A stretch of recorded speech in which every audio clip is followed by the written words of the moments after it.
I guess we can open this June 7th Littleton Conservation Commission meeting. And I understand we don't have to do the spiel as much. Correct. So we can go on to approving the minutes. Anybody got omissions or corrections to the minutes? Look good. Kind of need a motion to approve. Somebody want to make it? Make a motion to approve the minutes of May 24th, 2021. I'll second. Nope, good. Give it to Brian. Cal Melberg, yes. Sarah Seward, Sarah Seward, aye. James Pickard, James Pickard, aye. Julie Rupp, Julie Rupp, aye. Kyle Maxfield, Al Maxfield, aye. Brian Crowley, Brian Crowley, aye. Andrew Smarco. Andrew Smarco, aye. It's unanimous. Good.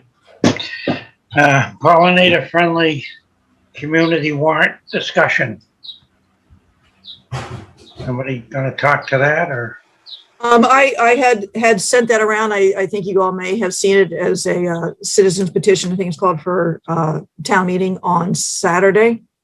So you don't need to take a vote on it, but I know the proponents were looking for the Conservation Commission's input. I don't know if there is one person in the audience who might want to say something. We do need to keep this a little bit short. If there is somebody, then I got a couple comments. It's Article 38, the last article. So we've got quite a few discussion items, so if there's someone that wants to address this, feel free to jump in. Just state who you are and where you reside. I think I see a hand up. Tess Deegan? Yes, hello. Yeah, you should be able to unmute yourself and speak. Yes, hello. My name is Tess Deegan, and I live on Birch Road in Littleton, and I would like to speak in favor of the pollinator-friendly resolution.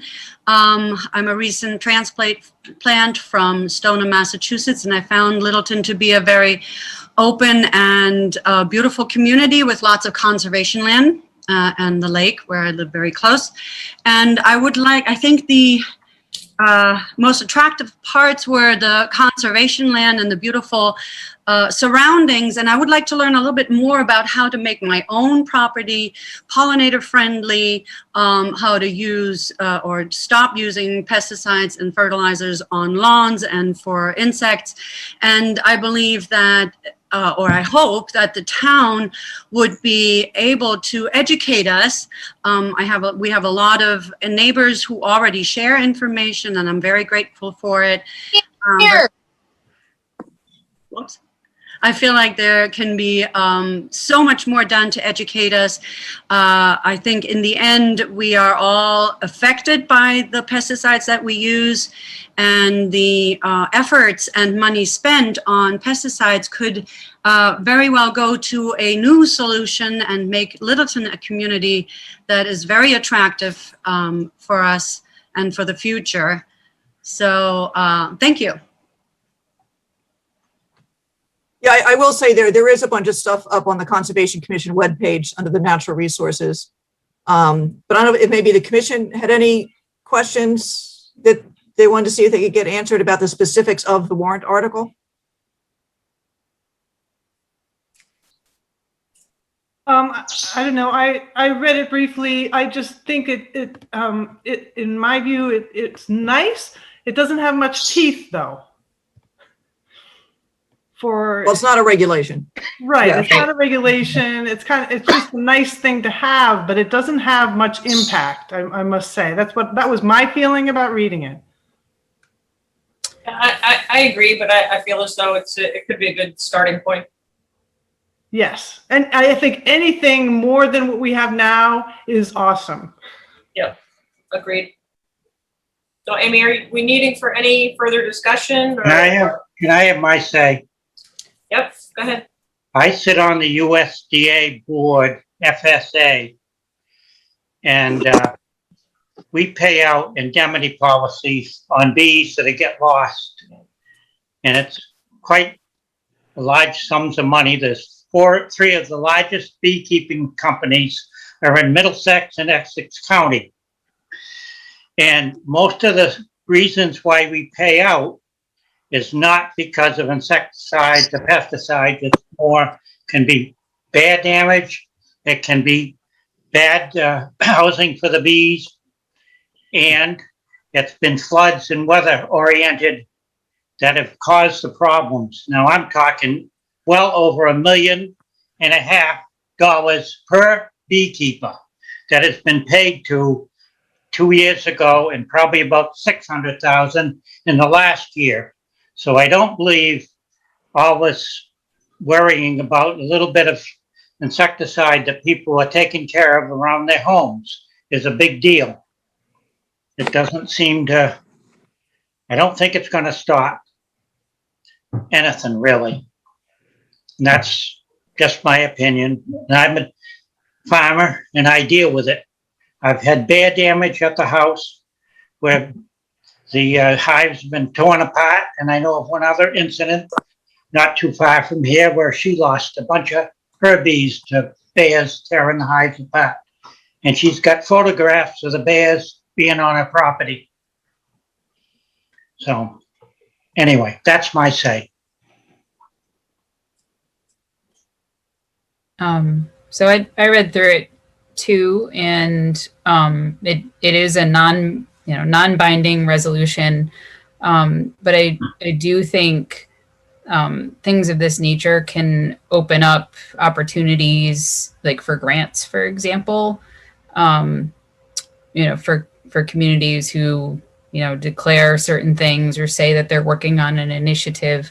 I do think there's room, not for, I think there are some real needs, such as on some conservation lands or some invasive plant projects.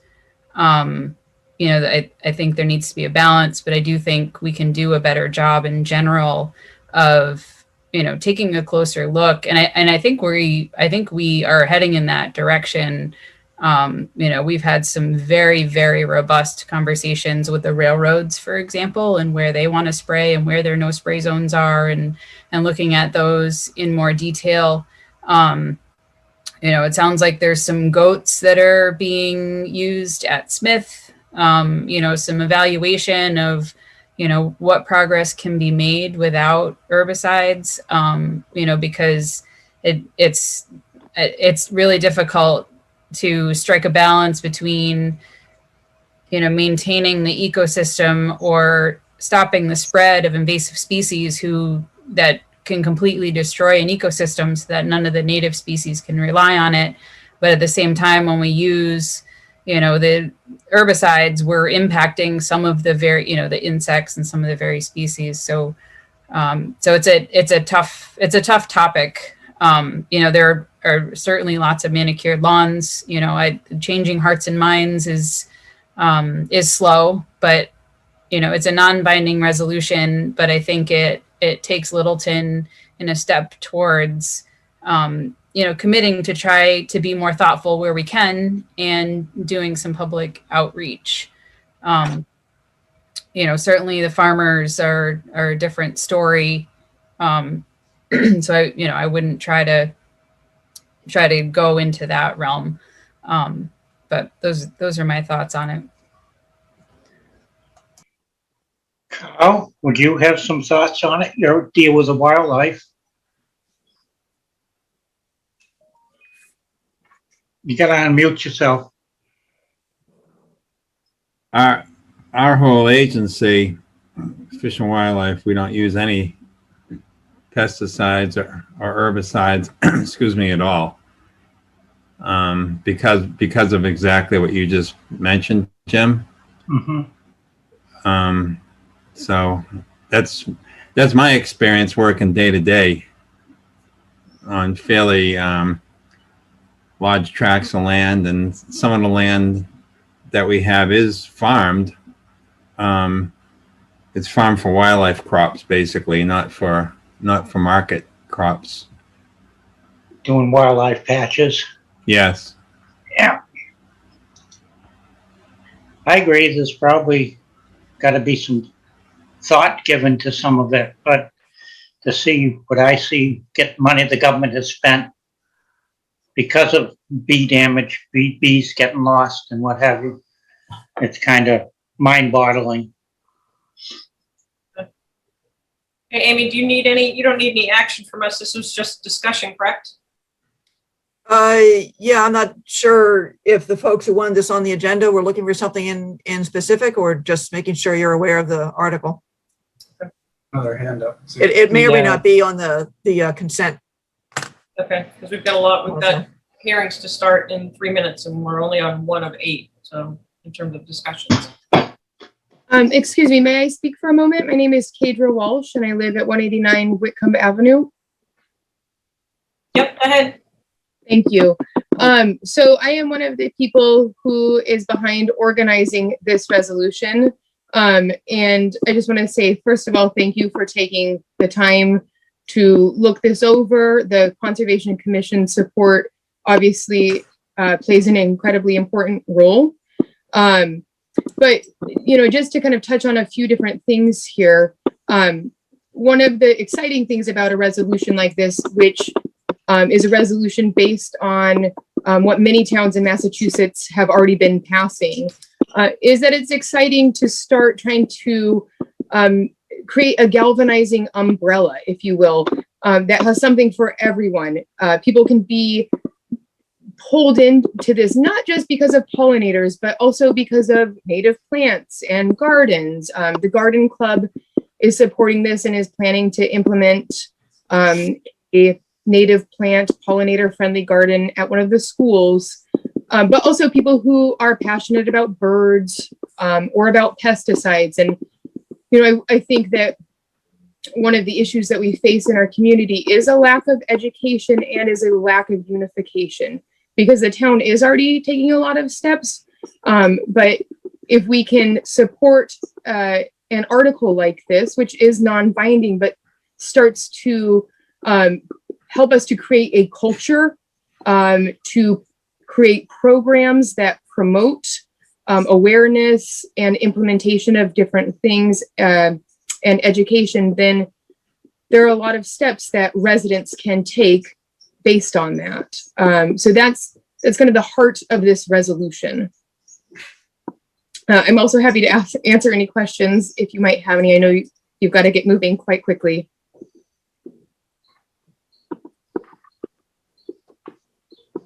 What's your pleasure, folks?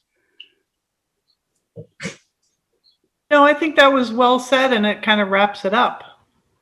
That you know, it is a great backbone, I guess, to a start of an overall culture shift for the town.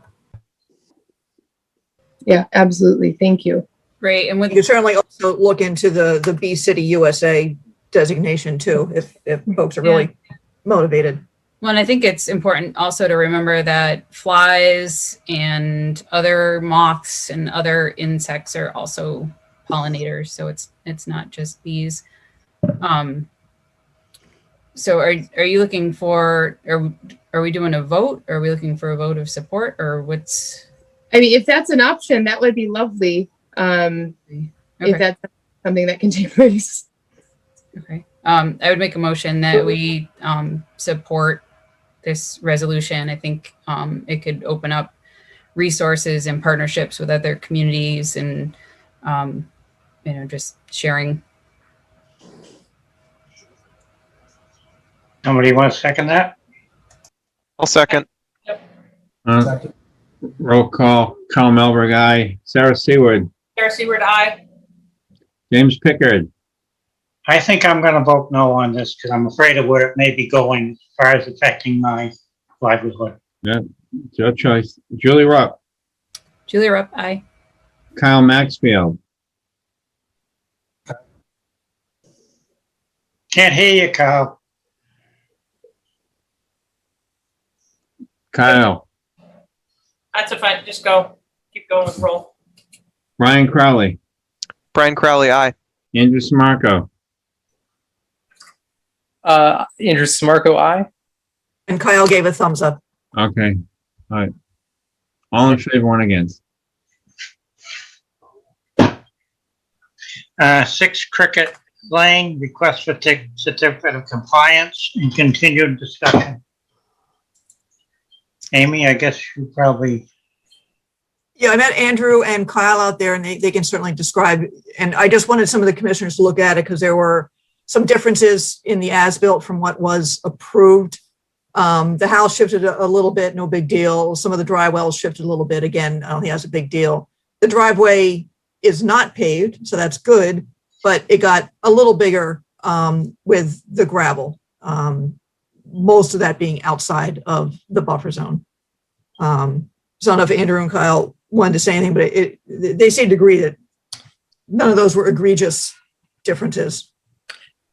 Yeah, just like Amy said, everything seemed to be the lesser of what was actually permitted in most cases. I think the rear deck was also smaller than what was proposed. So, Yes. Oh, and no lawn. It's all wood chips, bark mulch. in that too. So, yeah, I didn't see any issue with what was on site. Yep, no, I completely agree. you making a motion, Andrew, to accept this? So moved. Do I hear a second? Second, Kyle Melberg, aye. Sarah Seward, Sarah Seward, aye. James Pickard, James Pickett, aye. Julie Rupp, Julie Rupp, aye. Kyle Maxfield, Kyle Maxfield, aye. Brian Crowley, Brian Crowley, aye. Andrew Smarko. Andrew Samarco, aye. Unanimous. Okay. Discussion Hager Homestead Conservation Restriction. Where are we at that on this? I did notice that some of the folks from Hager Homestead are here, but this was mostly a placeholder. I think if you had a chance to look at the conservation restriction, which right now is a little bit hard to read because it's all redlined. It's pretty much boilerplate. I think the attorneys are just sort of hammering out some of the easement issues. There's a public part of the CR and there's a private part of the CR. And Diane, I don't know if you wanted to say something quickly about it or not. We're not gonna be able to vote on it tonight because it's not in final form.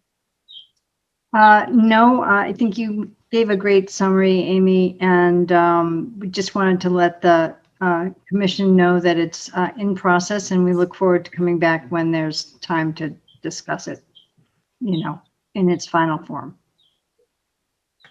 Okay. All right, thank you. Did anybody look at it and have any specific questions, or we'll just keep picking away at it later? We'll keep picking away at it.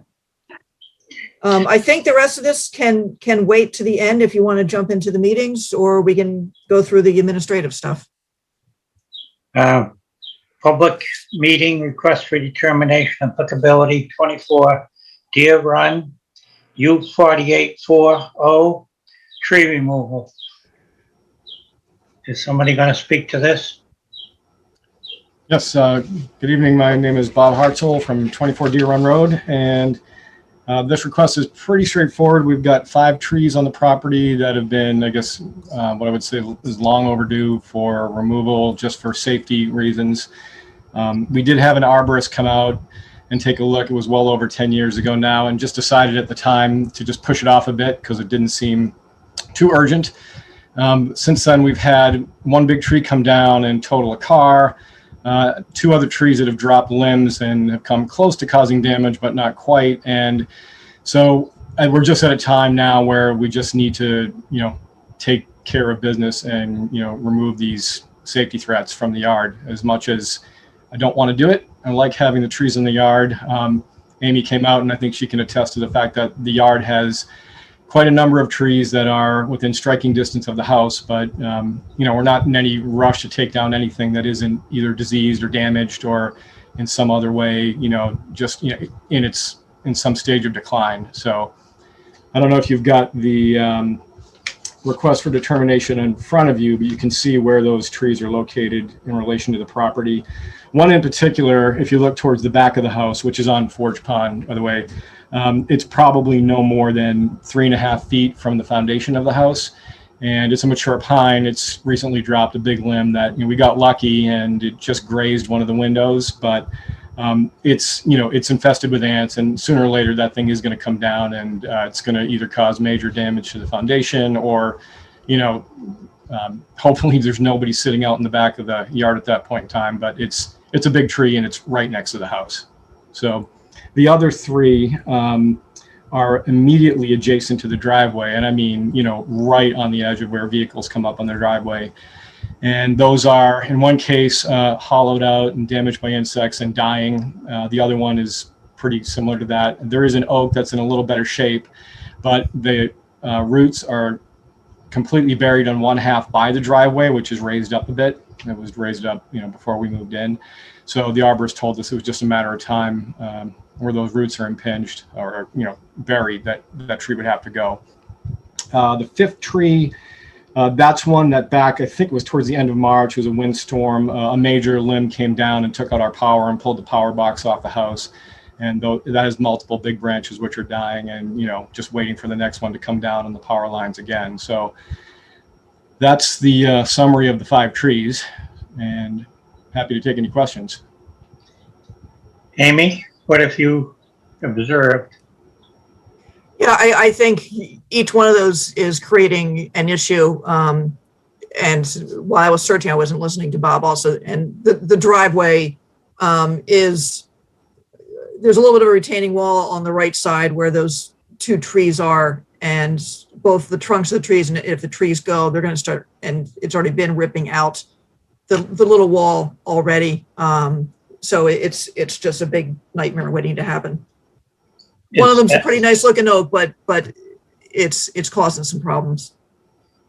Is that the only ones, that you feel you need to take out, or you've got more that you are on the list? There are any number. A lot is just completely surrounded by trees, which is how we like it.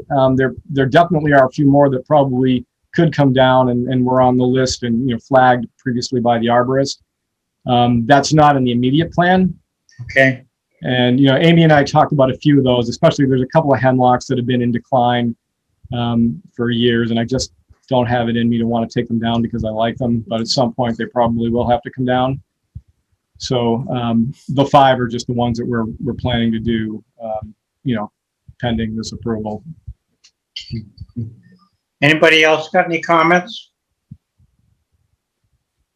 And I believe, Bob, am I remembering this pine and the oak over the power lines, you would leave the stumps, but the other ones you probably need to grind out for the.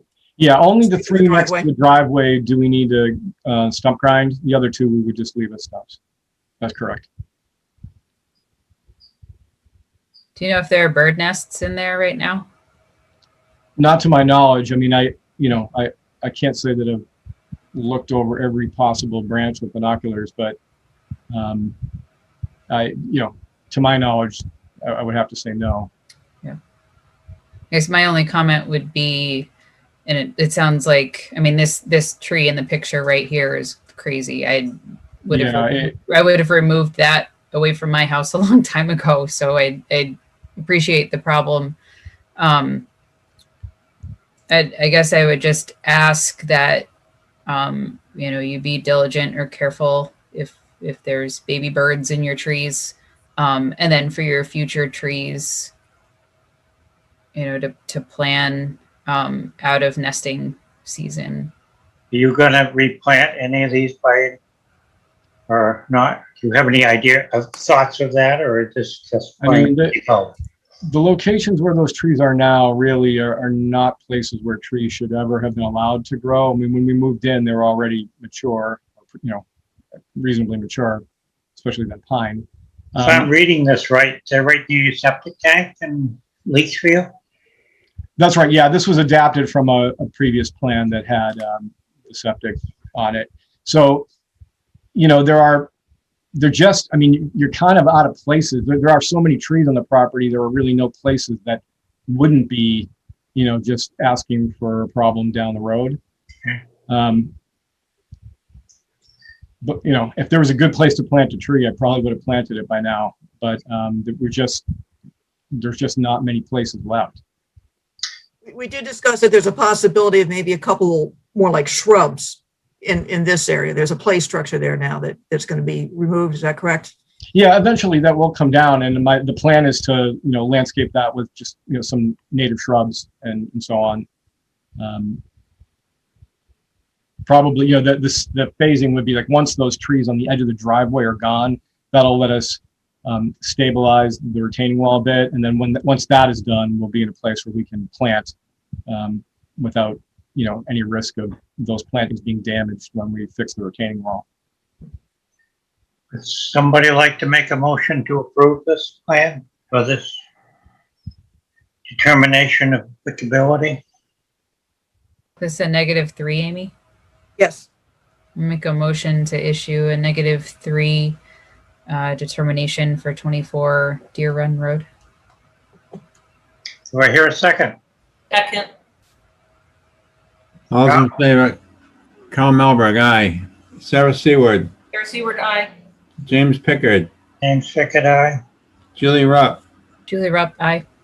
Kyle Maxfield, Kyle Maxfield, aye. Brian Crowley, Brian Crowley, aye. Andrew Smarko. Andrew Samarco, aye. It's unanimous. Okay. Thank you. Thanks, everyone. Continued public hearing, notice of intent, 3 Laurie Lane, Mass D file number 204-936, new pool and rebuilt patio. You were waiting for something to come in, Amy, was that? Yes, which came in today. I think I saw Matt on here if he wants to bring himself up here. Yep. Hi, guys. Amy, I'll share my screen. Yes, please. Okay, so last we left off, you guys had asked for some items to be added to the plan and some items to be changed. So what was done is, you can see in red, the limits of the 50-foot buffer zone were added to the plans. The wattles were added, or moved from original location to an arc, basically going from the existing porch to the limits of where the work is going to be taking place. And you asked for a construction sequence to be added onto the plan. So the sequence is to install the erosion control barrier, to begin the construction, that you will haul away the spoils off the site as, you know, it's excavated or dug. It's not like there's going to be a huge amount of excavation going on. And smooth to existing grade the loom that's on site and seed for stabilization. The construction would be completed, and then after everything was stabilized, the erosion control barrier would be removed. So hopefully this is what I had on my list upon review of my notes from the last meeting. Hopefully this completes everything the commission wanted added to the plans. Anybody got any questions? Just one correction. I believe you mean loam, like LOAM, not loom. I'm a very bad speller. I'm gonna take that in there. Yeah. All right. Well, yeah, that's the only correction. Well, everybody Yeah. pronounces it like that. Everybody seems to pronounce it like that. So Honestly, I spell it the exact same way because I spell it like I pronounce it. Oh, Matt, I thought you had some soil science background. Yeah, I do, but it's Come on, man. It's one of those things. If there's no objection, would somebody make a motion to approve this, please? Order of conditions. What? Yeah, I think we had standard conditions. Did we talk about any conditions last week? Just doing this revisions here. Yeah, okay. That's what I recalled. It's a pretty Does it- straightforward project. Yeah, and it does not need a waiver, so.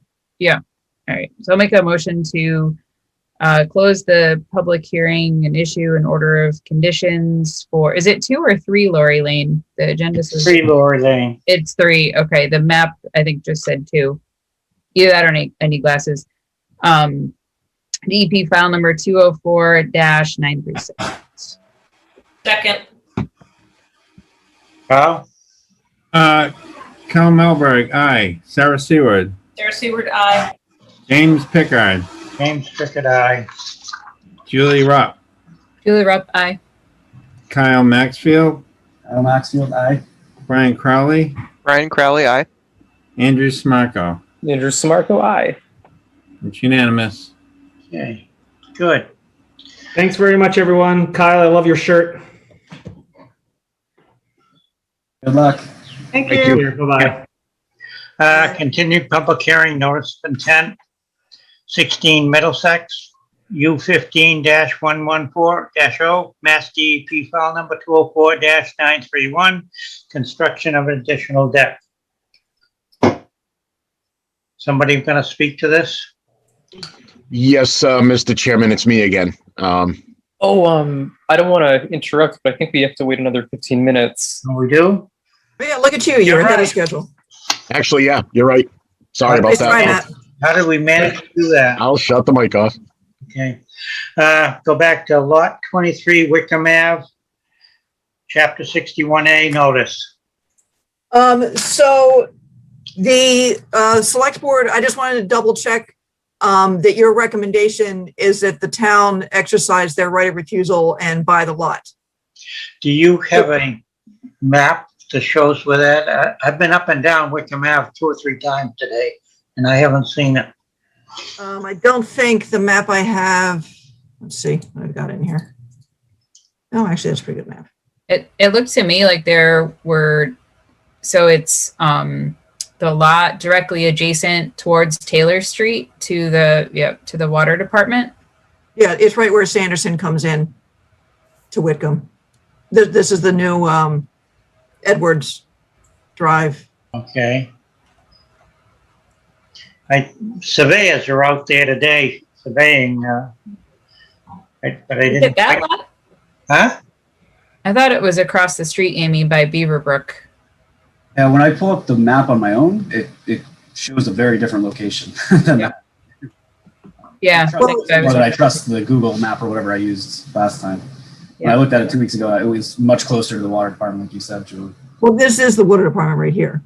Yeah, but it was. With near where they put I think in one of that treatment plant? They gave the address as the address actually with a house on it. So that was a little misleading. I'll make sure. Yeah, they give us 14 Whitcomb Ave before, and that's what I was mapping because you can't map it to a lot. Well, at least on Google. Yeah, I don't know what lot 23 is. It doesn't really mean anything. I mean, That would be about where the surveyors were working today when I went up Wickham Ave, in that area. I think they were going to start the water treatment plant next week or something, I read. I have no clue if that's... That could be, yeah. Okay. I mean, in my opinion, anything that would reduce development around, drinking water. Well, area is a good thing. Well, they basically, so I just want to make sure that was your recommendations, the town buy it, because they also want, it's $200,000 plus $30,000 in back taxes would be the price tag of it. Mm-hmm. And what's the size of the lot? Looks like it's billed as a lot, maybe a couple acres at the most. Yeah, I think it's about an acre. It says it's 1 acre. Right? Isn't Yeah, it? 1.01. But And you actually build on it, that small a lot. Well, you got town water there too. You could build high density on that lot, couldn't you? I mean, I did think it was at a different location adjacent to Beaverbrook, but that being said, it is directly, it's in the direct vicinity of the Whitcomb Ave well field. So I think the water department had no interest. Yeah. Okay. I think there is an interest. I just wanted to, and they're going to ask me, well, is the Conservation Commission going to put up the $230,000? Would this? We don't have that. Would this attach to any of the open You buy space? it, you pay for it forever. Would this attach to any of the open space we've got They are This- behind it. This is town property behind it here with access to Whitcomb and to Sanderson. Now, I'm not quite sure if you can get around this area or not. It's pretty wet up to the property lines. And then, Oak Hill's up here, pretty much. So there's two other accesses besides if you bought this one, there would make it three then? Yes, well, and plus what's the access up on Oak Hill up here? There's two access points up here. Would it be feasible for a parking area at some point in time? Well, you'd have to cut down a bunch of trees. I think it's an uphill. I think it's kind of uphill, if I remember correctly. Well, we've got, right now, there's the main Oak Hill parking area up here. There's the kind of new one down here on the AT&T easement. So those are the two parking areas on Oak Hill, and then there's stuff around the corner, Reed Meadow, and then further around on Harvard. But it would be a new access point, you'd have to go right behind these houses, I think, to get through.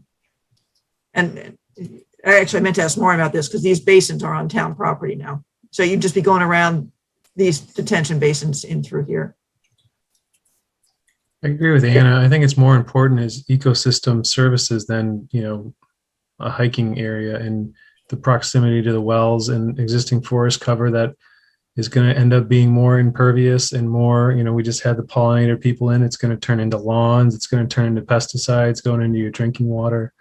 I think it's extremely important to preserve open space where we can, especially contiguous open space that can do important environmental, functions for the wildlife in the area. And I don't think it needs to essentially be a parking lot or a trail to have a value to justify its purchase.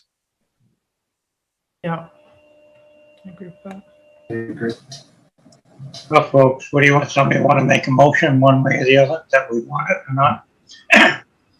Well, then you already had made the motion. I just want to make sure that it was clear that you're making the motion that the town buy the property. And if they do, they're going to come back to the Conscom for the money. All of it, or? Oh, well, who knows?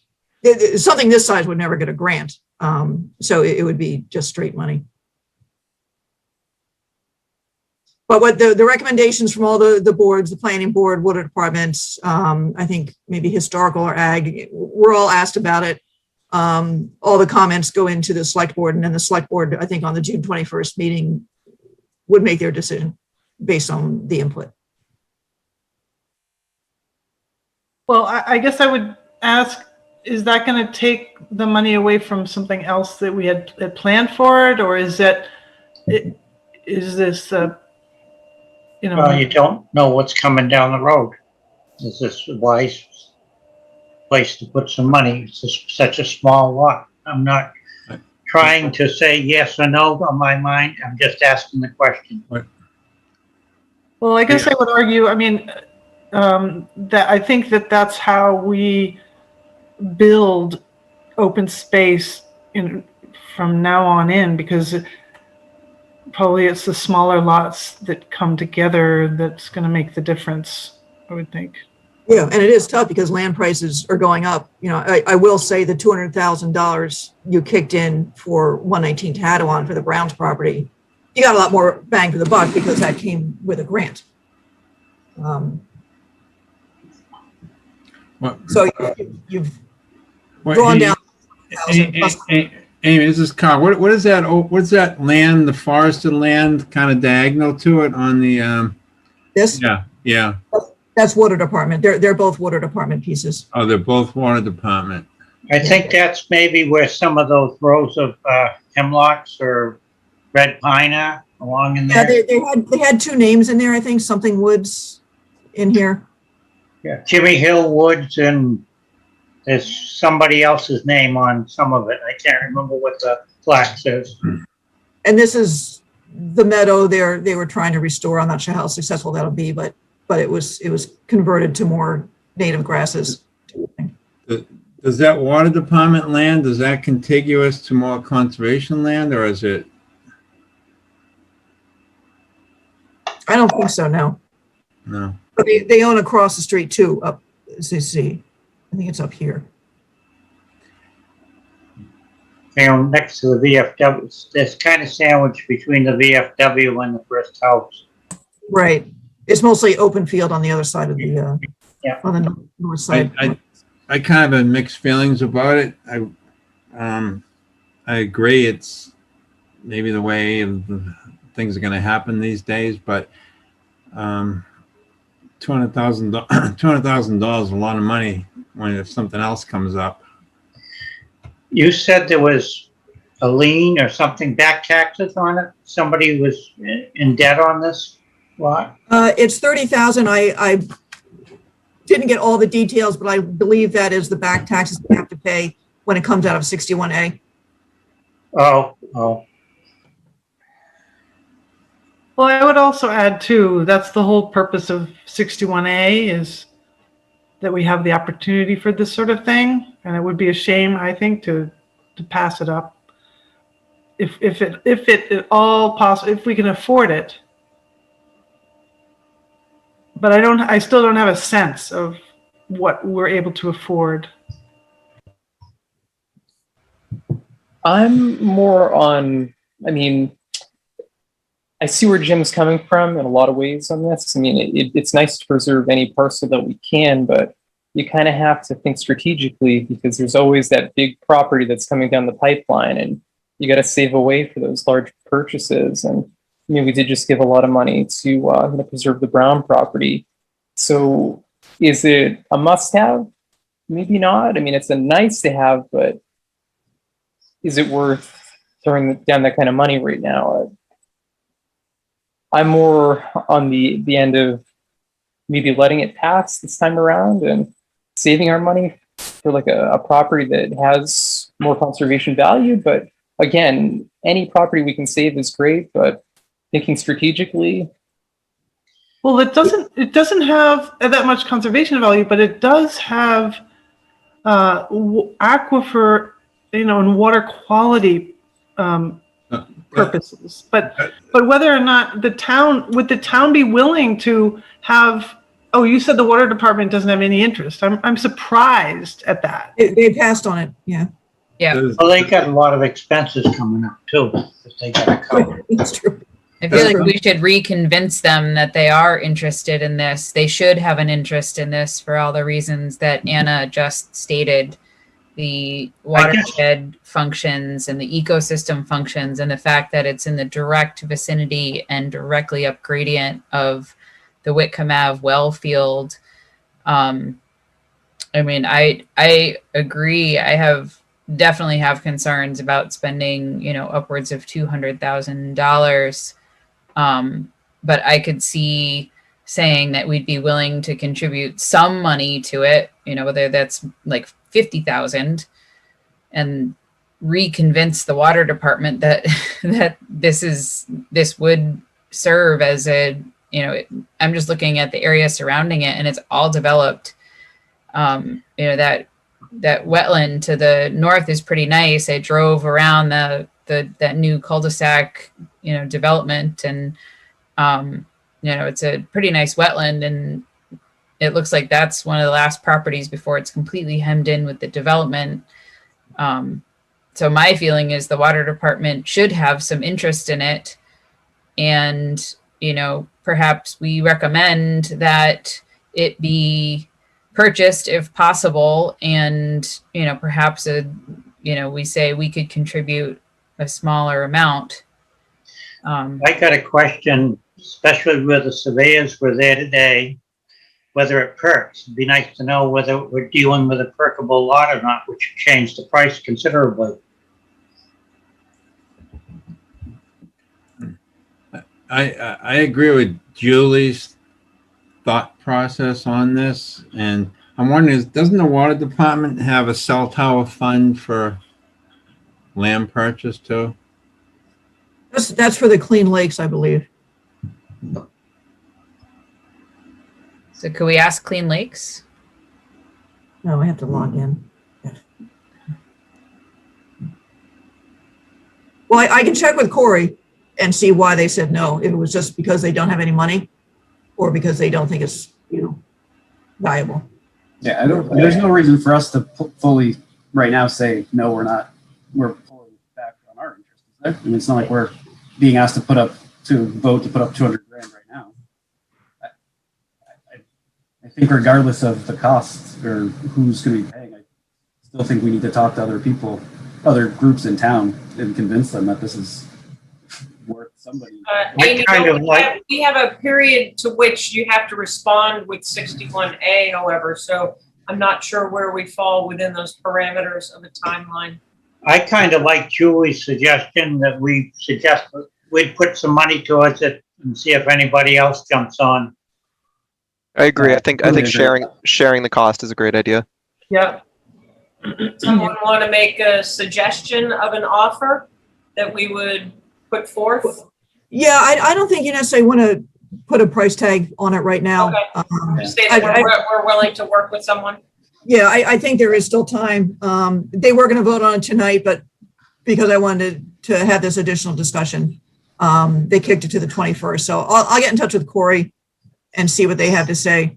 I forget how much is left in the CPC funds, but that took a big hit with 119 Tahadawan also. Well, not a big hit, but a hit.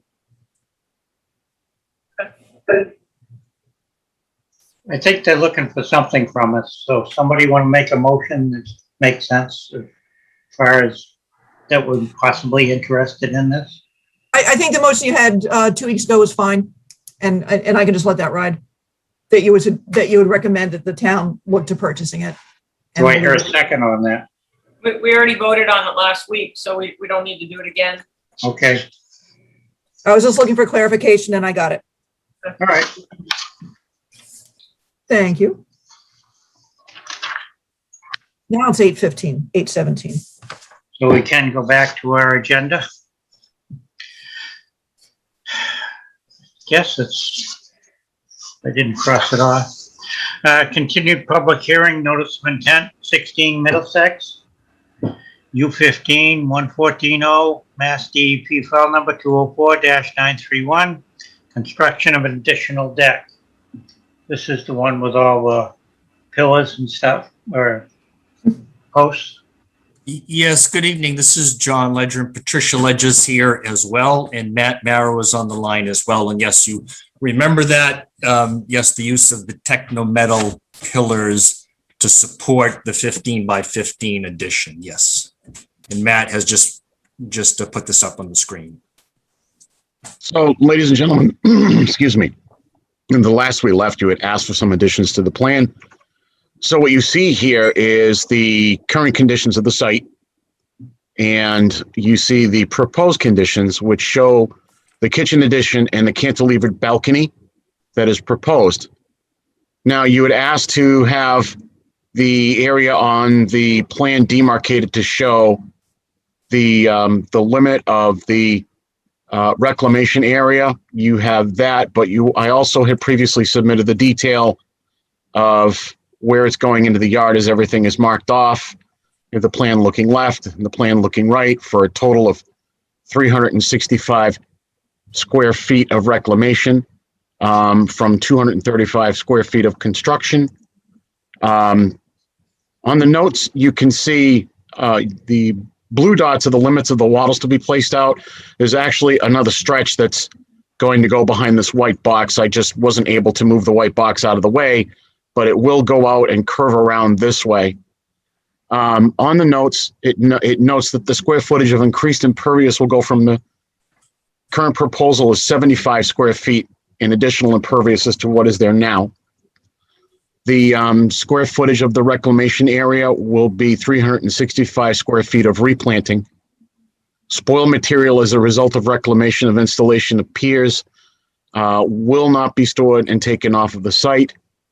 On the sequence of events, the erosion protection will be placed first. The reclamation area and pier installation shall occur simultaneously. So the reclamation area, meaning the sod will be removed from this portion of the site, the area smoothed out, and any additional loam needed will be added. And the spoils materials, of course, will be taken off of the site.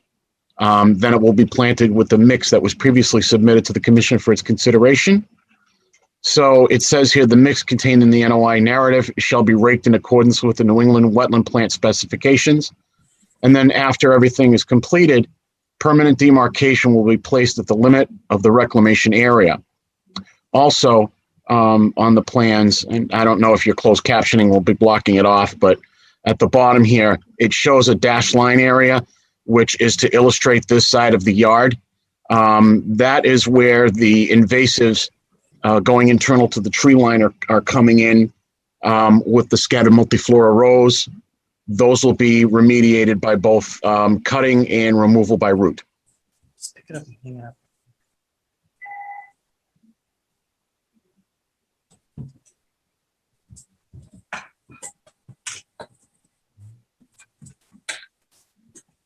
Anybody from the board got any questions?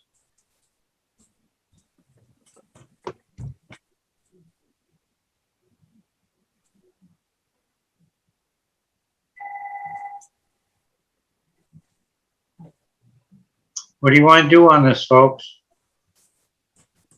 I think we're ready to close it out. Somebody needs to make a motion then.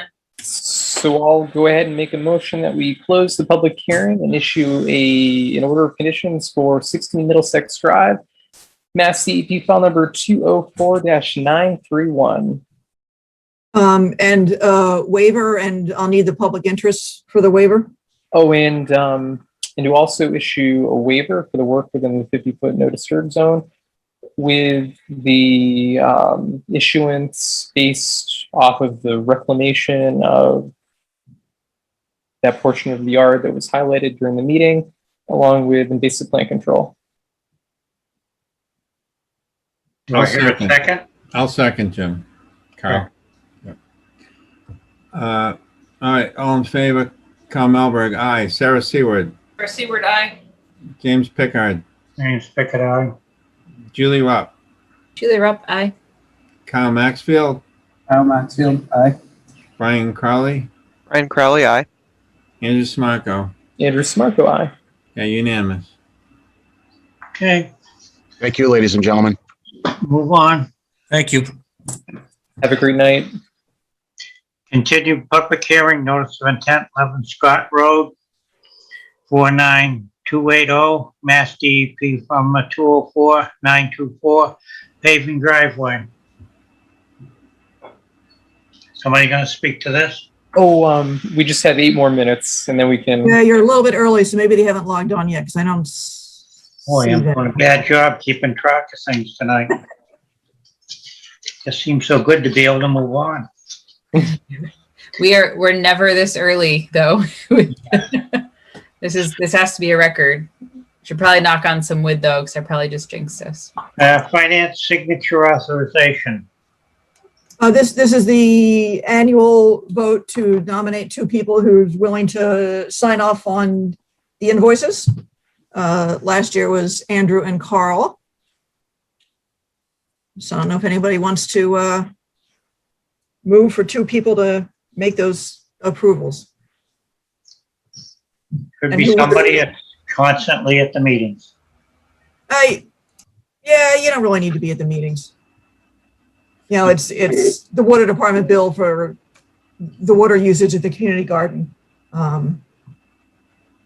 So you're not necessarily stuff that's even discussed at a meeting. Don't they sign off on UFP? No, the building department, that's been arranged with the building department's done that since Okay. I've been here. We just see like the gas expenses and stuff like that for the most Yeah. part. Yeah, mileage. How about signage and stuff when we have the signs done? No? Whatever invoices come in, yeah. Okay. I'm happy to volunteer, Amy, as one of the right. representatives. And it's even easier now with DocuShare. Who else wants to do it? Yeah, I was just saying, I will let, I work. All right. Volunteers will. Okay. All right, so I'll move that we appoint Brian Crowley and Kyle Maxfield as the signatories for financial matters for the commission. And Is there a second? Second. Guess you got to vote on it, Carl. Okay, all in favor, Carl Melberg, aye. Sarah Seward, aye. James Pickard, James Pickett, aye. Julie Rupp, Julie Rupp, aye. Cal Maxfield. Kyle? Give me I thumbs move up. that Raise your thumbs. Kyle get a new audio. Brian Crowley, Brian Crowley, aye. Andrew Samarco, Andrew Samarco, aye. unanimous. Okay. Land use permit yoga class on various properties. Did that ever get straightened out as to which properties she's working off of? Yeah, that got straightened out. It's all up at Neff or maybe at Conant, so it's none of our property. So none of our business. Great. Other updates and administrative action. Just a couple quick things, unless somebody else has something. Does anybody want to or care about doing a site walk for 628 Newtown? That's the island with a bridge across to it, or the Durkee and K properties for some of the certificates of compliance. Otherwise, I'll just go do them and report back and figure out. Do you need someone to just like, I have flexibility. If I can go on my own time, I could knock a couple out for you. Or do we go together? No, I could also do Yeah, it. I was going to do it, but I know that those both were a little sensitive, so I don't know if anybody wanted to be up there up front. I can do it, and there'll still be time for another one if they've been sitting on the agenda for a really long time anyway, so. Unless someone has a burning need to go out, I'll take the first crack at it. Okay. I did notice something up at the Oak Hill parking lot on Hoff Road.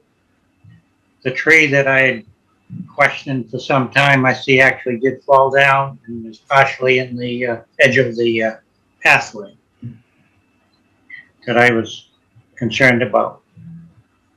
That's the one that's on the trail, right? Yep. Okay, yeah.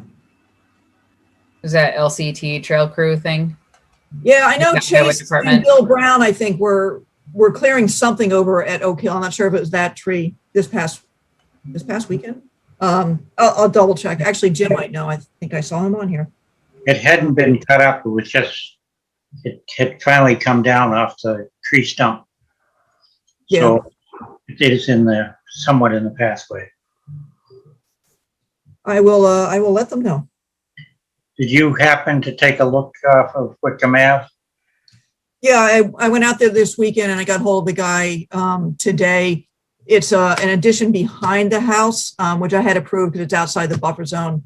And apparently because they're driving over the septic system, they had to put in a temporary gravel in the buffer zone, sort of road around the side. Oh. Pretty impressive piece of work. Yeah. So he's going to put up some erosion controls. They expect to be done in a couple weeks and we'll be restoring it. And so I made a note, I'm going to go out and take a look at it. And he'll also call me when they're getting there. Where was that one in? I think it was 162 Whitcomb. Okay. I think is the address. Did we approve anything, or did anybody come in front of us for 56 Harwood? I No by idea. a couple times, and they did something there where they did the same thing. They created some sort of an access road. So the backside of the house is on the market now. So was there updating the septic, or?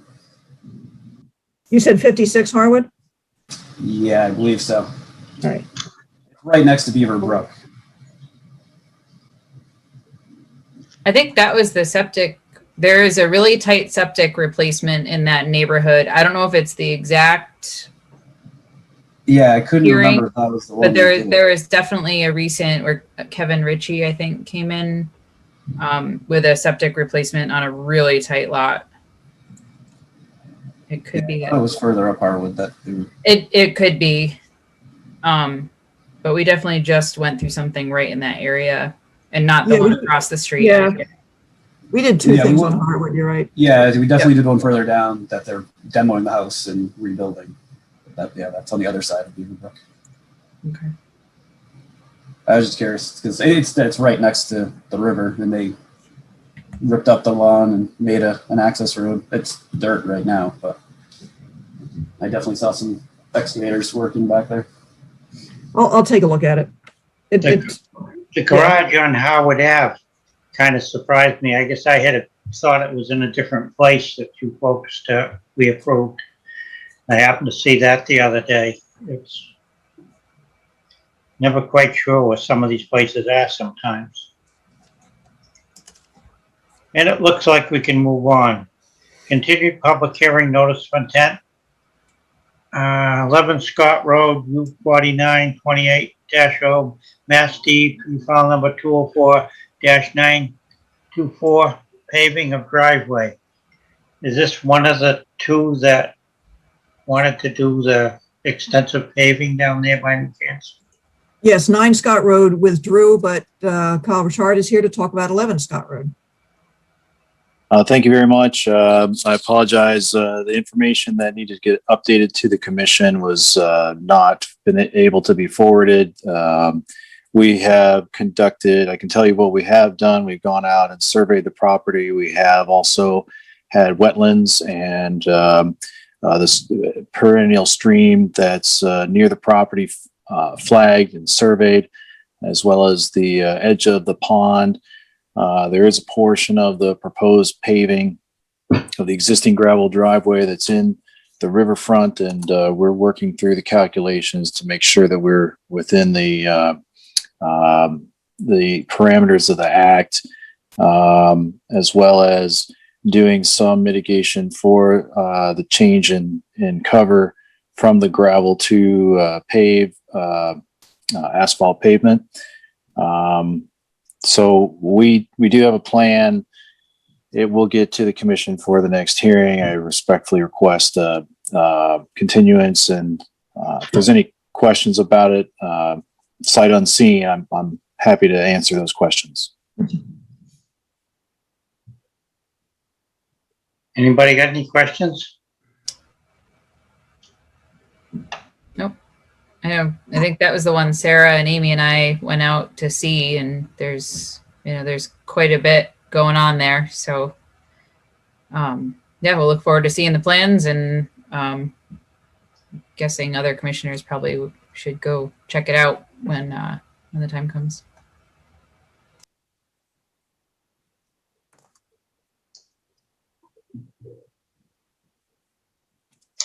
Anybody else? Gonna waste 10 of our minutes, Kyle? I mean, we got. Yeah, I don't have anything more. I mean, we're outside of any of the wetland buffers, but we are within the riverfront. So I've got to scrutinize that, as well as, since we're in the riverfront, compose alternatives analysis for you, and amend the application form to reflect the amount of encroachment within the riverfront. So that will be coming forward to you. Okay. So the whole driveway will not be paved anymore because 9 Scott's not doing it. So it's just the back half, or? So yes, that's correct. Just at the very end of Scott Road, which is effectively the Legault's driveway, would be mostly paved. We'll of course take a look at the riverfront issue and calculate that accordingly. And we are proposing to capture all that water into a single drain that will then have a single recharge chamber and a stabilized outlet for that water to discharge. Being a residential lot, we're not looking to do the full measure of the mass stormwater standards. We're familiar with there's a section of the Littleton Conscom bylaws that would then bring that into play. I'm not sure how we'll work through that, but that's something that we'll be looking at in the updated amended information of the application. I would encourage you to take a look at and understand the bylaws with respect to stormwater. Stormwater at that site is going to be really important based on its location, at the top of the hill and the runoff, which I'm sure you've gathered. Right, so I guess the question would be if that last section of the Conscom bylaws will apply to this site. It seems like it by the letter would.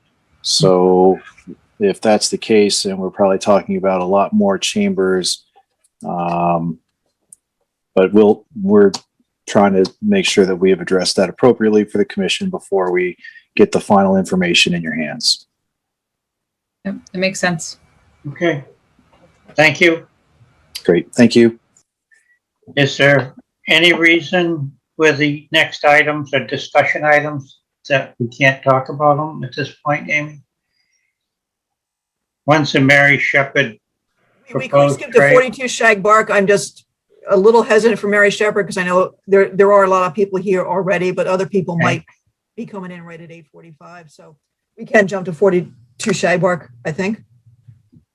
So Because Ken McDonald said he is not coming. If he does show up, we might have to redo this. But basically, I think you saw the letter that he had sent saying that he had paced off from the wetland and that the barn is outside the 100-foot buffer zone. I have not been on the site. And also, as he said, besides the fact, even if it was encroaching in the buffer zone, this is an extremely outside of the purview since it's so old. Which I kind of tend to agree with. I just want to know if the commission concurred or not, or wanted to chase this some more. But I just want to get something in the file, so 10 years from now, it's clear what happened.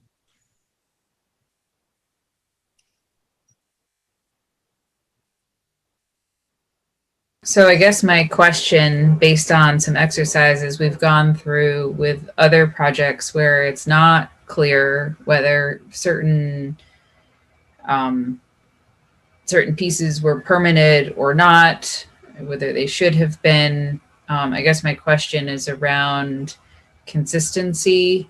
You know, what is the statute of limitations? Because I feel like if you built something you weren't supposed to, you know, how does the building department deal with that? And I guess, and I don't know the answer. I'm just wondering if we're being consistent. And I would say, for example, the people I bought my house from finished the basement, and I pulled my file and there's nothing in my file indicating that my finished basement or partially finished basement was ever permitted or approved or anything. You know, and so I didn't do it, and it was done, you know, decades ago. 2014 by the current owner to me is borderline on whether, you know, the reach back is that far. And so I guess that's my question. Are we being consistent with that approach? And if we're being consistent, then fine. But what if now he says, oh, well, you know, he sells it to somebody and it's like, oh, well, I have this existing structure and it's there by default. You know, we often allow folks to make modifications or, you know, grandfather, if you will, something because it was already there. So I guess those are my comments. I don't really have answers. I don't know that it's worth chasing. My concern is more around being consistent. My understanding, and I have not checked with town council on this. First of all, the building department, it did have a building permit, the barn. So they're all set, and they thought that meant they had everything, which is what everybody says. And for an actual wetland fill, I believe every day is a new violation. So the 3-year, but otherwise there is a 3-year statute of limitations. But if you're actually in the wetlands, every day counts as a new day until the property transfers, and then it gets pretty sticky. I'm not sure how that plays within the buffer zone, assuming this is in the buffer zone. But he's not going to invite me out to the property to look, put it that way. Okay, then I'm not sure that, you know, perhaps the statute of limitations is up, but pacing it, you know, we don't typically accept pacing something off, you know, as evidence that you're a certain distance from a resource area. You know, Yeah, I agree. You either bring in a wetland specialist or, yeah. I thought the message we gave him and the last time was that he needed to hire a wetland specialist. That's correct. So if we haven't got that, then that's what we should pursue. Right. And it would fall within a waiver. Okay. Well, I'm not sure if we need a waiver, but so do you want to issue an enforcement order? Because he is not going to do anything.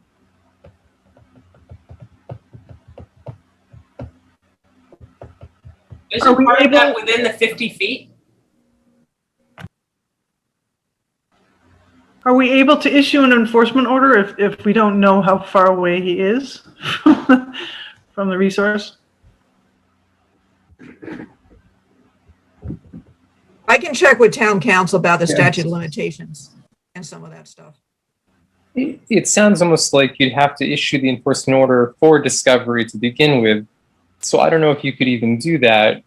You know what I mean? Like, Yeah.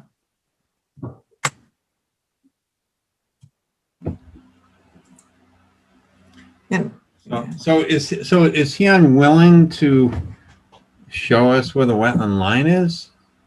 Because that would clear up a lot of the questions. He said that the statute of limitations doesn't count. We can't keep asking him to spend money, and he's not going to do it, basically. So I guess the burden of proof is on him to prove that the statute of limitations is up. I mean, what is he applying? What standard is he applying for that? 2014 was not that long ago. Isn't that also called buyer beware? That's his, he has to live by what he purchased. Well, he built it. Yeah, he built it. Oh, true. Yeah, no, he built it. That's why I'm questioning. I don't know that I buy the statute of limitations. I don't think there's obvious evidence to support that. Oh, I got it. Okay. I was confused. I got what we're doing now. Okay. This is the barn.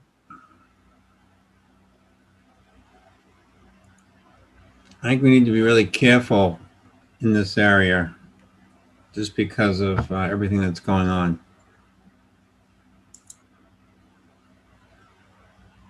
Any way of measuring it from there, Amy?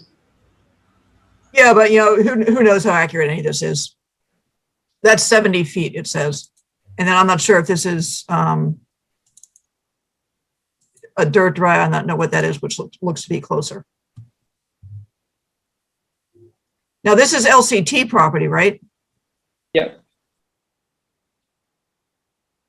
And Andrew, is there a trail that goes right along there? there is, so just above where the barn is, that's actually the loop trail. So if you see where it says Microsoft Word, that tab, the loop trail kind of comes down to almost where the barn is. Like there's a rock wall, and the trail hugs that very briefly and then wraps back up around to the right of the screen. That's a long walk. So if I parked on Fort Pond, I could follow this trail and work my way over there. Yeah, there's a an easement. It might be an AT&T easement. It's some kind of like long strip. Right.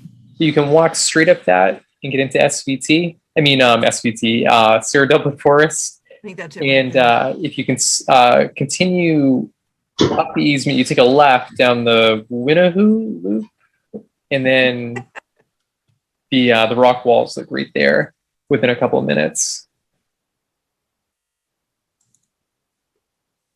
And you can see pretty much everything from that vantage point, the barn and.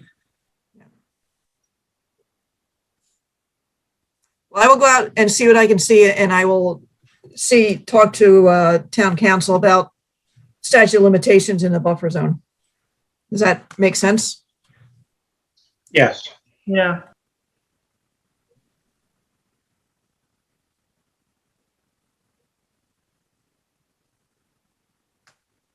Also, whether we can issue an order for something, how much information we need about a violation to issue a enforcement order.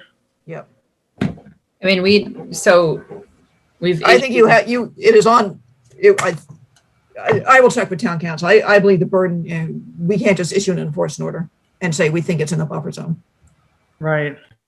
But at the same time, if it like clearly looks like it's in direct proximity, it just seems like we've issued other orders for folks doing work where a delineation wasn't conducted, and it was pretty obvious work was in the vicinity without a permit. I mean, that's a thing that has been done before. It's not always projects that are permitted that go awry. Sometimes it's folks who just don't know better. Didn't even. We've had lots of that. So I would say if it's reasonable, if it's not like, oh, perhaps this is at 95 feet. I mean that, but I feel like if a reasonable person would say, oh, that certainly seems to be within the buffer. I guess I feel like that's reasonable. But certainly town council's the way to go. The terrain out there is very like wavy gravy. There's no real flat areas especially from that vantage point looking out from the rock wall. So I don't know how much information we'll be able to gather from that, or approximations of where the actual wetland is and where the buffer line might be, but you can always take a look and see where it is and go from there. But yeah, it's going to be very hard to get anything to stick without actually being on site and verifying if there are in fact resource areas out there.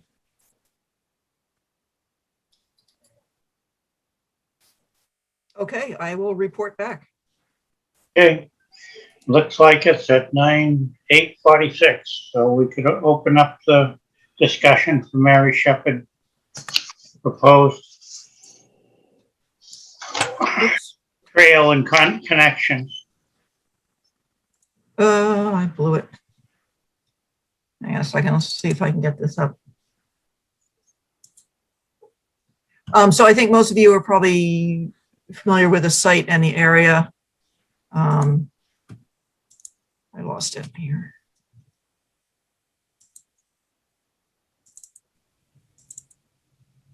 So the yellow is Mary Shepherd conservation land in there. And the red would be where the new trail potentially could go. And there is an existing trail that loops through here, and the parking lot is over on Powers up in here. The green dots are areas where there'd been some encroachments into the town property. This is just one of the original graphics. And then just for a better picture of it, hang on one second here.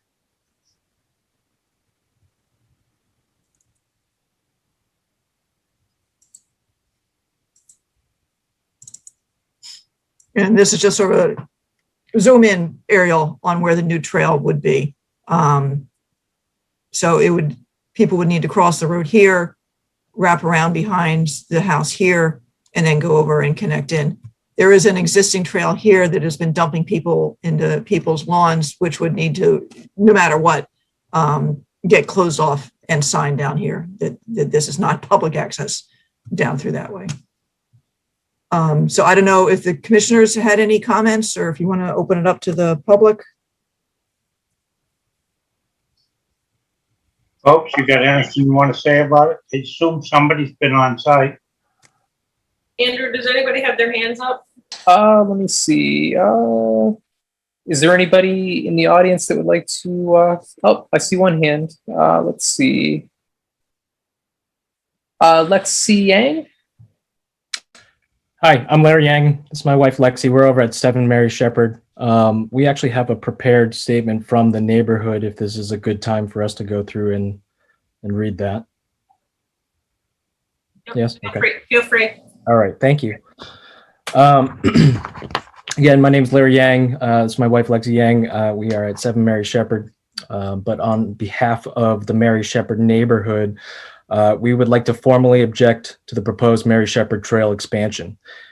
This is an emotional discussion for us, and to date, we have not felt heard or informed. Supposedly, this project has been in consideration for 6 years, yet nobody in the neighborhood has ever been made aware.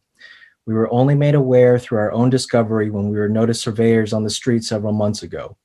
While we all appreciate the existing trails in town, nobody has been able to share with us what is driving this proposal when we already have an abundance of beautiful trails throughout our town that do not impede on the privacy and safety of nearby residents. When many of the current residents purchased and built homes in the early 2000s, they were made aware that the land surrounding the neighborhood was conservation land, but it was their understanding that the land would never be developed even for trail use. Those of us who have purchased homes in more recent years had the same understanding. Having undeveloped conservation land that would remain as is was one of the draws to the neighborhood. Had we known that there was a possibility of any sort of development, including a trail expansion, this would have been a deterrent to build or purchase a home in the neighborhood, as it directly impacts our privacy, our safety, and the resale value of our homes, and the potential increase of noise and trash in our neighborhood. We all chose this neighborhood due to the privacy and safety it provides for our families. The proposed trail cuts through backyards that do not provide any privacy to some of these homes. Anecdotally, no trespassing signs and no parking signs do not work, nor do we want to litter our beautiful neighborhood with these signs. We have heard from residents in town where trail access is near private property that people do not abide by those signs. The proposed trail expansion is so close to property lines that it will be challenging for trail visitors to know which is private property and which is not. The residents of 9 Mary Shepherd have already witnessed strangers walking and biking across their driveway and lawn, dogs going to the bathroom on their private property, and owners not cleaning up after them, and that's without a trail expansion and increased traffic. Some of these issues can be addressed by contacting law enforcement. However, why put the additional strain on our town resources when it's not necessary and there's no demand? While the conservation members may not be aware, noise in our neighborhood has already become an issue, and this trail expansion will only exacerbate this. We have a neighbor with 6 dogs that barks uncontrollably. They bark at anyone, even closely to their home. Animal control has already been called and has visited our street on several occasions. Increased traffic on the street will increase the noise from these dogs, which has already negatively impacted the neighborhood and will make it even worse. Aside from our own privacy, there's also the issue of wildlife that has not been discussed. There's a brook that runs through the proposed trail, and there are families of rabbits, squirrels, many species of birds and woodchucks that inhabit that area due to the access to the water. The close proximity of this trail to the water source will have an absolute detrimental environmental impact on the habitat of that wildlife. We are the ones that will need to live with the ramifications of your decision on a daily basis. We humbly request you don't take this decision lightly and consider our objections respectfully. Thank you. Thank you. Thanks for your time.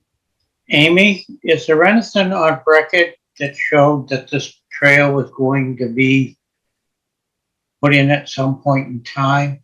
Was that something that was proposed when they made the subdivision, accepted it, do you think? I haven't seen anything one way or the other on that. I can try to go back through the planning board files again and see what they have. No, you're going to say something. Without knowing, without going back to the files, I think it was always the intention when we built the parking lot off Powers Road, that the intention was to have, a trail, which we currently have, but the intention was to, make it a walking trail that would, that was the whole reason we kept that land in conservation when the Mary Shepherd Farm was developed. We kept those pieces of conservation land as is, so it would be accessible for a trail. That's my recollection without going back into the files. Mm-hmm. I just remember there was quite a to-do over making sure the bounds were in place so we knew what was what. Yeah. Right, and I recall, James, that we did work really hard to make sure the bounds were in place, because I think the intention was for the trail. But I mean, we were all on the commission then, but it's been quite some time. So I would ask Amy if she could go back to the original statements put forth for the commission for the trails. I just don't recall at this point what the intent was. If I may ask, and this has been one of the questions that we've been trying to understand, while there may have been historical plans, may or may not have been, there hasn't been any development in over 20 years, right? And what is the current driver that is driving the need and demand to make this into a circular path and walkway? Because I mean, from an exercise perspective, I can see how making it a loop is attractive, but you're really not adding a lot of distance for it to be like a worthwhile trail for exercise. So I'm kind of trying to go back to understanding the interest in developing this currently now, when there is such an abundance of trails in town that are fantastic and provide some of those other aspects that I just mentioned. So I think the parking lot took a long time before that ever got done or created, if I remember correctly. It was a long time. The parking lot took a long time, and DOT occupied that parking lot for a long time when they were redoing their culvert. There was at least, I think, 3 years or something there in there, so nobody could access it anyway. And I think Julie, there you was were going to say something? I can let Jim finish. Looks like he just I think that there was some concern over where the fill was gonna go to make the parking lot too. Right, yep, for sure. Correct. I was just gonna say, I wasn't on the commission at that time, but for the Yang's perspective, I certainly understand where you're coming from.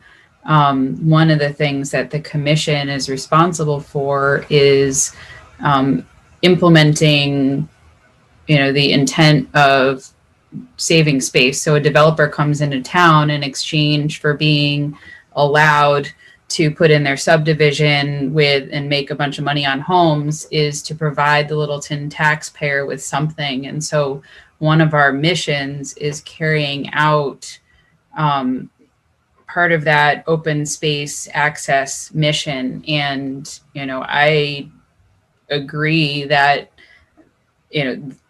the plan for this area and what we're beholden to what the developers offer. You'll notice that you noted that the area was, there's a stream going right through the area. I've driven through the neighborhood and checked the area out. I know it's very close to homes. And so I think historically some of what we're offered from developers, isn't ideal. And I think this is an example of, being offered land that's within a wetland buffer, within a stream, and is very close to homes. Nevertheless, we have this mission to be stewards of the taxpayers' interests and, the way the town negotiates some of these developments. And I think, we've talked about it a few times. I would like to see some holistic change in the way we do these things. I know a trail that we're about to put in directly adjacent to a home in Durkee Farm as well. And so just wanted to provide some of the background on how some of this came to be. And some of it is negotiation with the developers and what we're offered.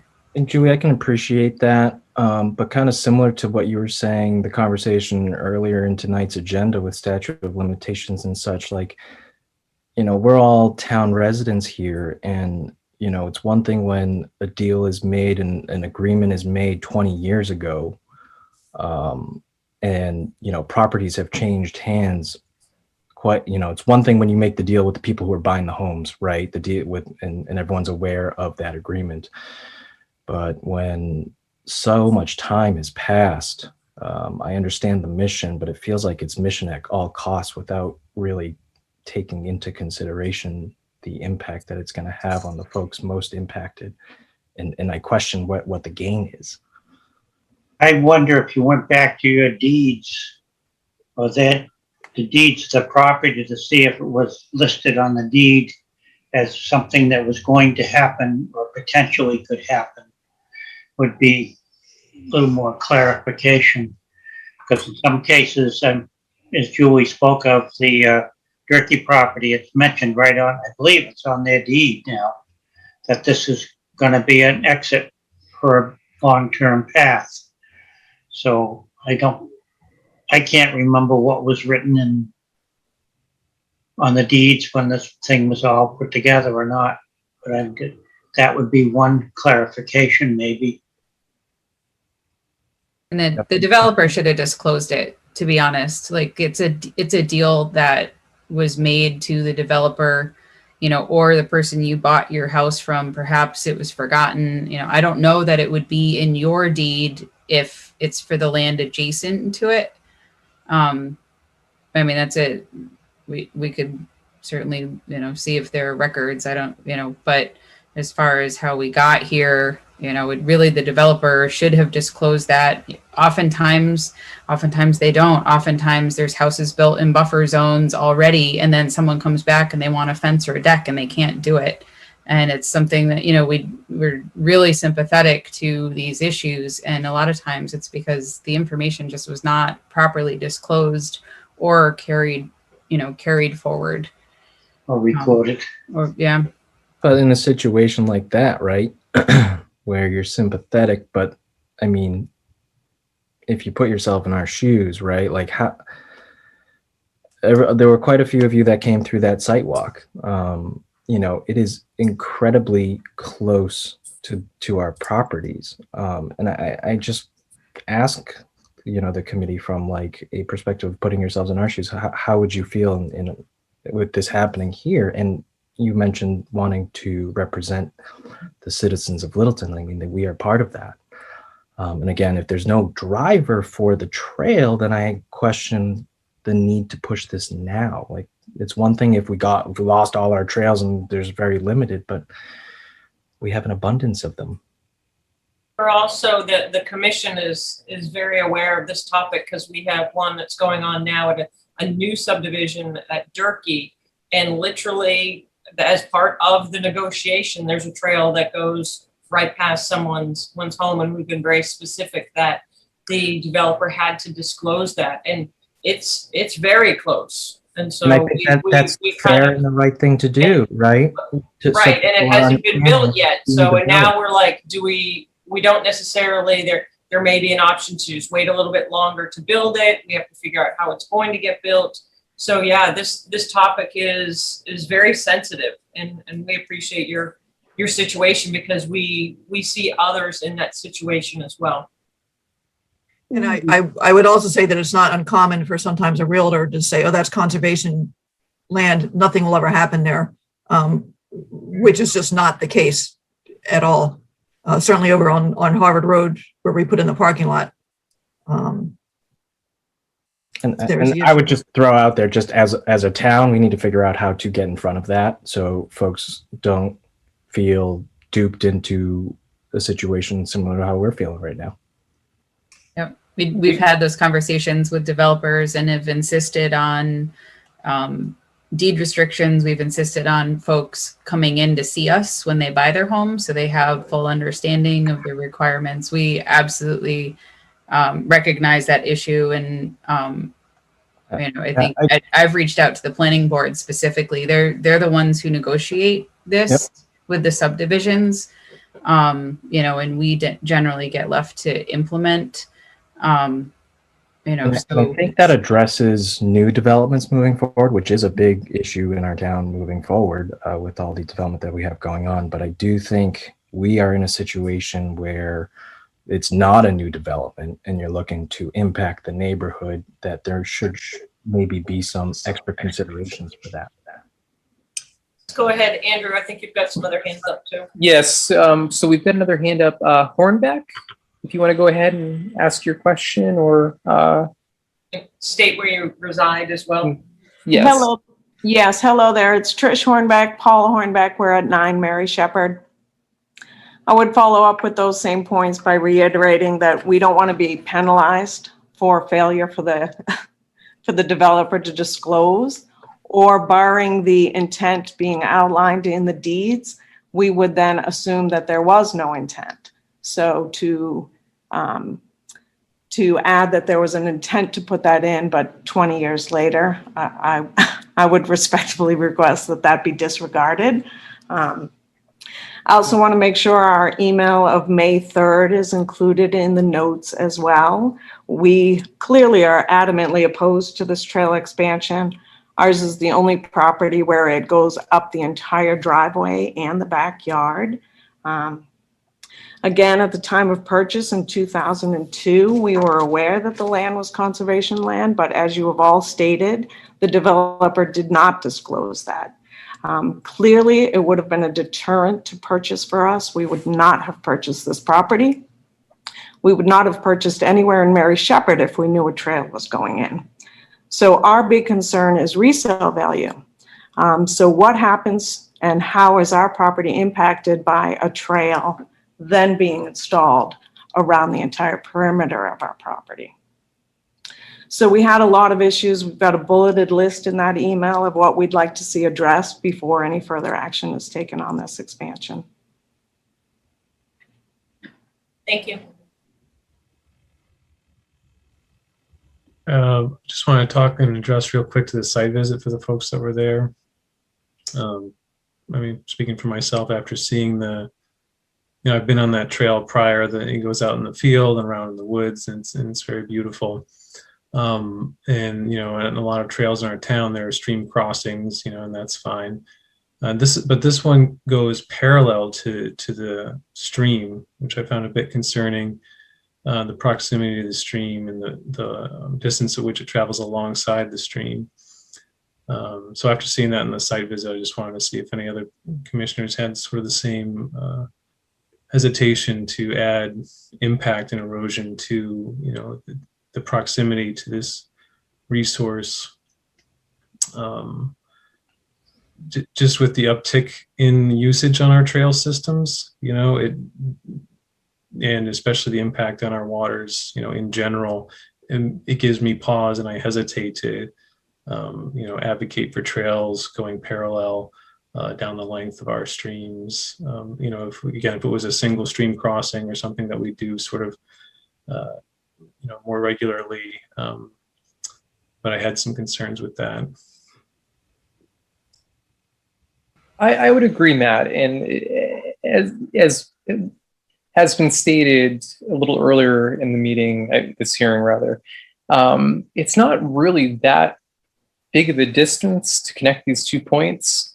So is it worthwhile to disturb this little area to, connect a trail that hasn't been connected for 20 years? I don't know. There's a lot to weigh out here, but I definitely hear the concerns of the neighbors and, see their point of view, and there's a lot more that has to be looked into, I would say at this point. So my 2 cents, I was there for the site visit, and personally, just walking the trail, I felt that we could keep the trail far enough away from the house that is impacted the most.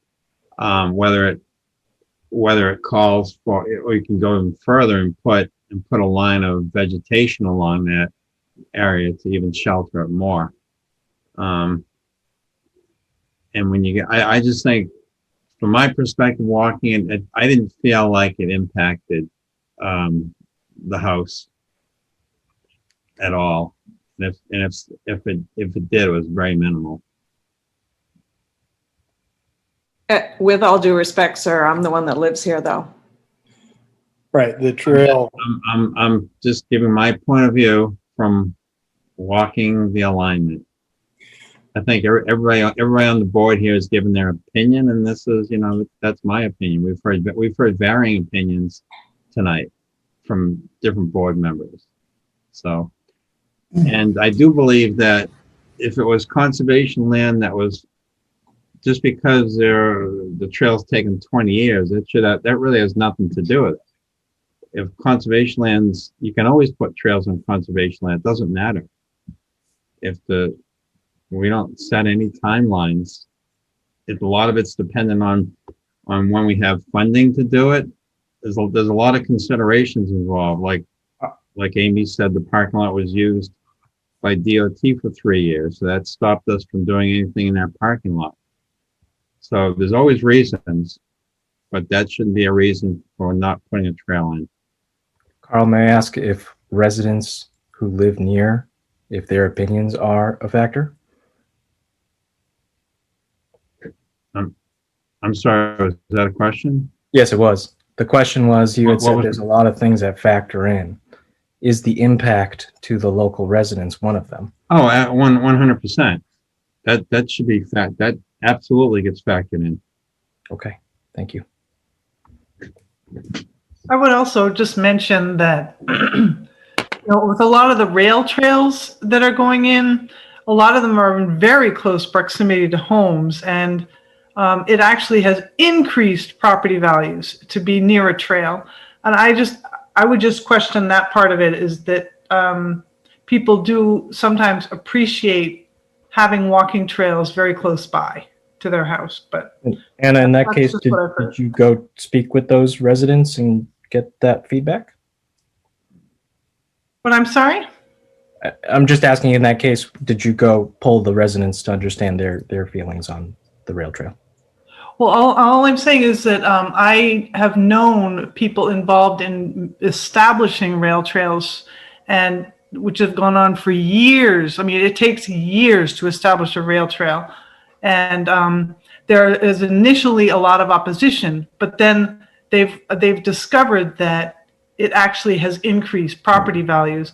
This is just in general, a general statement, not on a specific rail trail, but from what I have read and heard from people who have developed rail trails, that it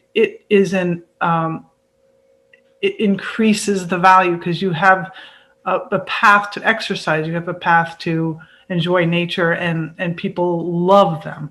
So anyway, but that's just my experience as well. That just like what Carl said, it's my experience. So I was able to make the site walk that got rained out, and then wasn't able to make the subsequent site walks. So I haven't walked the stream corridor, and some of those comments do concern me. I certainly would want to take a look. I don't know if it's too late for me to go do that, Amy. I mean, it's town land. Am I allowed to just go walk, or I could maybe knock on folks' doors and let them know? I can take you out. Okay. Part of it has been mowed, but on I guess the western edge of it. So that might be a little hard to get through by now. But the area around the house, I can walk you through and show you where the surveyed bounds are and the stream and all that stuff. Yeah, my tick gaiters on.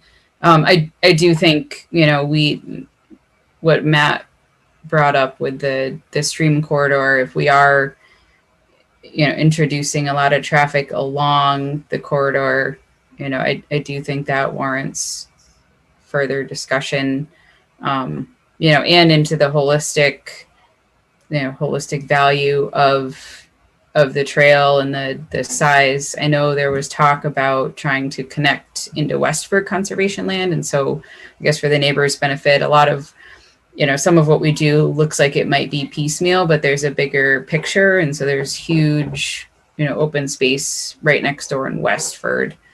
Are you referring, Julie, to the Westford side? Because I'd asked that, and I believe someone had said there's no connecting land there. Yeah, exactly. Right. Yeah. So that's the that's the rub. But I feel like I would want to see it. I do have concerns if we're introducing traffic just completely along a stream in a low area versus crossing. I've noticed there's a big uptick in mountain biking as well. Bikes on the trails, and so just like people riding through would be a concern of mine. But at any rate, I would like to see it.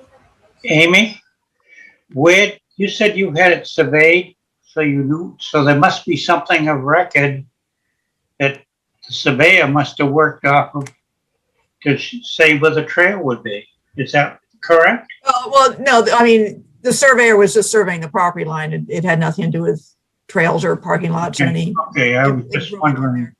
So some of the bounds were in there, some were refound, some had to be reestablished. Because there are several points of encroachments along that side. Okay. That's what got you looking at it more then, because of the bounds or? Yeah, because similar over on Oak Hill, we got that little survey because it's a very narrow spot between the two houses. So we had to survey the property lines. So we know where the trail could go. So I guess what I'm hearing a little bit, first of all, we got to see if there was ever anything established from the planning board to have the trails there. That would give the town more of a right to negotiate whether there should be a trail there or not. Is that what I would be reasonable to assume? Yeah, I can go back and look at the planning board and try to see what, if anything, was in there.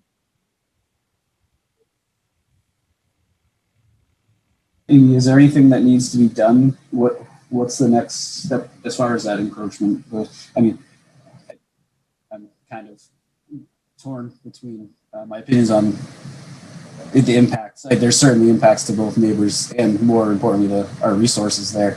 But I felt that the impact to neighbors could have been significantly decreased if their encroachment doesn't exist. There, where all that lawn was, that seemed to be the closest point to the house was where they were encroaching, if I'm not mistaken. Yes. Yeah. So there were 4 encroachments in general in the area. One was on the opposite side, nowhere near actually where the trail is going to be, where they've been mowing and using the land. An area at 9 Mary Shepherd where they had kind of brush hogged the conservation land so they get some visibility through there.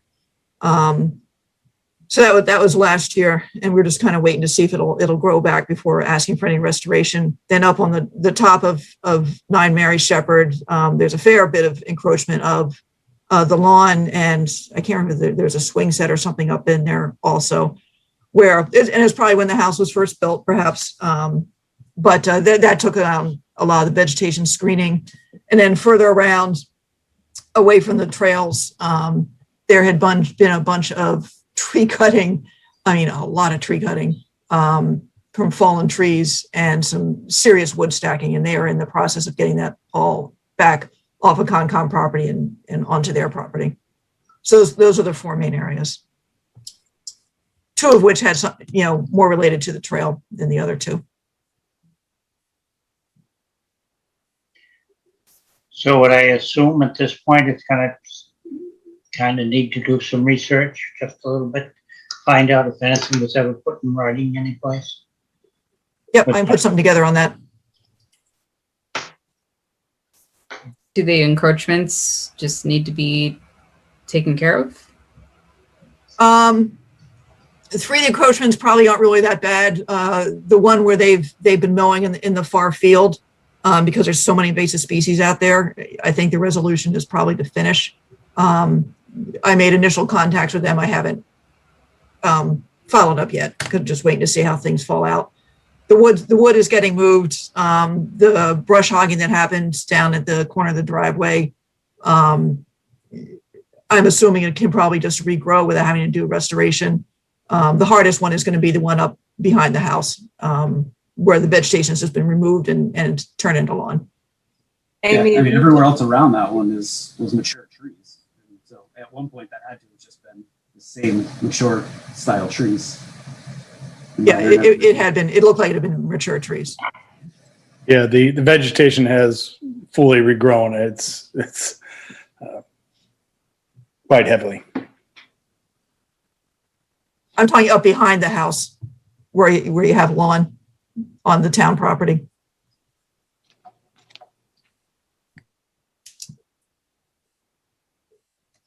Well, it kind of sounds like just need to do some research and find out where everybody stands, I guess. We've heard from the neighbors. I don't blame you for not wanting people in your backyard. But I think we need to see where we stand at this point in time. Would that be a fair assumption?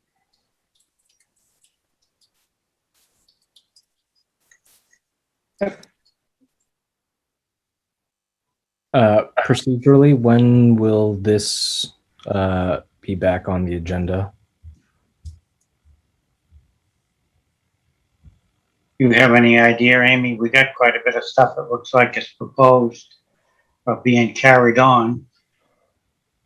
I mean, I should probably have something on for the next meeting, for the 21st. Okay.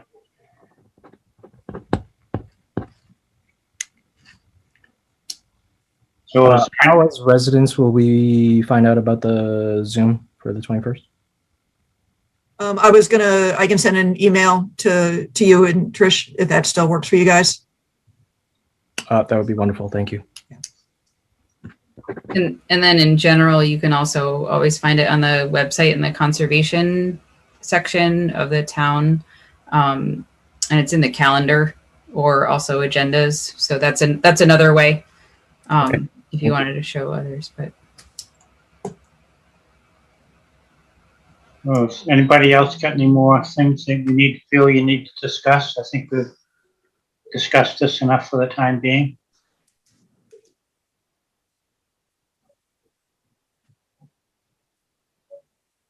I think we discussed enough for the time being. I do think we need to figure out the encroachments. Amy, I'd be interested in joining you for a site visit. You and Julie, if you're going out there. Perfect. Yep.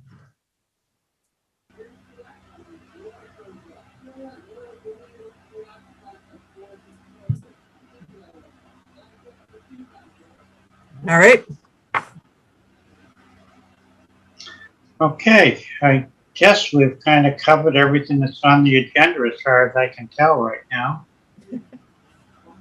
Yep. If there's nothing more, would somebody like to make a motion to adjourn this? Unless Amy's got something she wants to tell us. I was thinking there was something else, but it'll keep. I can't remember what it was. oh, I looked up 56 Harwood and it was on our meeting for April 26th. So I will go check and make sure the construction access isn't weird though. yeah. I'm curious about the erosion controls. I definitely saw them in the back, but I'm not sure I really saw anything along the access route, which is close. Yeah. I'll swing by. They might be on, I think they're done too, so. The town forest trail is probably going to get going fairly soon, and we ordered the lumber for one of the wetter of the crossings in there, so we can start construction on one of those boardwalks at some point. Or Jim can just build it himself and be done. Who's doing this, by the way? Who's doing that trail crossing? Well, the trail itself is the Eagle Scout, Brandon, who you've met, and then the land stewards and trail committee would pull together people to start building the boardwalks. Okay. Using a combination of some of the stuff I scavenged and some new stuff. I just looked up the Lowe's grant, and they're not saying anything until probably June 24th. I'm still holding a little tiny hope for that. So we'll see how that goes. Was there that extension for the wet part in Cloverdale too? Or is that separate? Yes, that was all included. The first one we're going to take hammer and nail to would be in town forest. Yeah. Okay. Especially if the scouts, it's a hard one to get across, especially if you're carrying materials and stuff. So it's a good place to start. Great. So yeah, there, Cloverdale, Hartwell, 3-year plan. We'll see how it works out. Okay. Unless we get the grant, then we're really in trouble. And the 119 Tehadawon demolition is slated for possibly on Thursday. They did do the Phragmites cutting, and so they have a couple weeks to go in there and do the first treatment before the grant, phase 1 of the grant ends on June 30th. So you just said they're taking down the house on Thursday, or? On Thursday, I believe, yes. Pulling the tank and taking the house down. And I think you all heard that everybody got reappointed or newly appointed, so Chase will be joining us in July. No, I assume I've got about one more meeting left. Yes, you do. You can't be a no-show. I mean, you can log on whenever you want, though. That's true. Oh, well. Okay, so I guess if there's nothing else, somebody want to graciously make a motion to adjourn? So moved. No, wait a second. Second. All right, all in favor, Carl Malberg, aye. Sarah Seward, aye. James Pickard, James Pickard, aye. Julie Rupp, Julie Rupp, aye. Kyle Maxfield, Kyle Maxfield, aye. Brian Crowley, Brian Crowley, aye. Andrew Samarco. Andrew Samarco, aye. That's unanimous. Good night. Good night, all, and hope you stay cool. Good night. Don't forget town meeting on Saturday. Jim. Anybody cares? Town meeting.